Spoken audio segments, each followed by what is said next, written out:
আমি আরম্ভ করছি। এটা হলো ভাষার উপর কবিতা। ভাষা ভাষা হলো মনের ভাব প্রকাশ করার মাধ্যম, যার জন্য মানব জাতি হয়েছে উত্তম। বিভিন্ন ভাষাভাষীর মানুষ বাস করে এই ধরার মাঝে, তার জন্য এই ভুবন বহুরূপে সাজে। যদি কাহারও মুখের ভাষা হয় সুন্দর, তাহলে সে পাবে সবার কাছে সমাদর। ভারতের সংবিধানের মধ্যে আছে 22টি ভাষা স্বীকৃত, তার জন্য আমরা মনে করি এই সংবিধান প্রকৃত। এই বিএড কলেজ পরিপূর্ণ বিভিন্ন ভাষাভাষীর সমাহার, যার জন্য হয়েছে এই কলেজ অতি উত্তম বাহার। যেহেতু সময় ছিল কবিতা বানানোর জন্য অতি অল্প, তাই এই কবিতার মধ্যে নিয়ে এলাম ভাষার একটি ছোট্ট গল্প।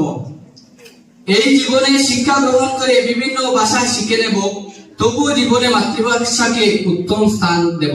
Thank you.